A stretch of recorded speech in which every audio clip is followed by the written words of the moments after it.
take a sizable chunk of time off in the last year? We had a good break after the first tour, which commenced in February, I think. March, end of February, yeah. Then we did the Living Daylights thing, you know. Yeah. That took months. And we had a month off then. Then we get back into doing the Living Daylights stuff. Had you got to the point where you actually... Another tour. Had you got to the point where you're actually fairly frazzled and you really needed to just stop? That was then, yes. Yeah, yeah. I think, speaking for myself, I was physically really worn out, and I, you know, that just goes. I think this time around we're better equipped for this tour. I think we know the dangers that are there. We know the pitfalls, and we know what makes it enjoyable. So, you know, I'm confident we'll enjoy it a lot more this time. I'm enjoying myself a lot more. Using him on Take On Me and Sun Over Shines on CD, and then we collaborated on the second album, right up until the end, where we started producing ourselves. We're just so bad in planning all that stuff. We just, a week before we were recording, we sort of thought, who's going to produce? And, you know, it takes a longer time. And we didn't feel good about really... He knows us, he knows what we want, and that's why we chose him. And there were sort of thoughts about going with Giorgio Moroder, which also is a good producer and has done a lot of good stuff. But he's probably not the right man for us.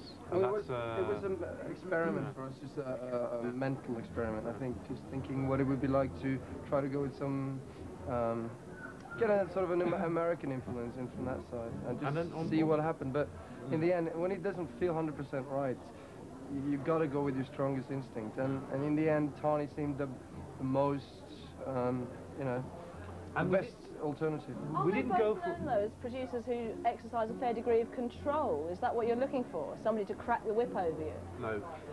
Well, maybe what we're looking for, but we can never take that. So we're always difficult to work with in that respect. Yeah. Mind you, we didn't go with Tani as with the whole bulk of the album right away. We started with one track with him and then did another one, and you know. I think and it's been.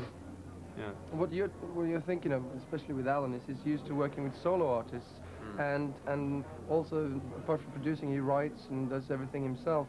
Now, part of our the interesting thing for us is when he works with us, he doesn't do that.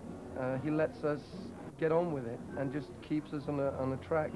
He's really very, very, you know, very. Not soft, but very good that way. You know, we have full. How should I put it? In fact, we do what we want, and he usually enjoys it.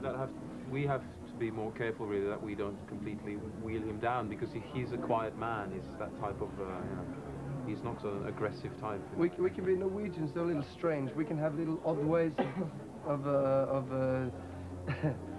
our mannerisms are different than English, and we can seem, I suppose, a little rude at times when we're not mean to be. And sometimes we're not too sure about his mental health at this moment. You may feel that you've hardly been away, but to most people it seems like there has been a sizable gap between your releases.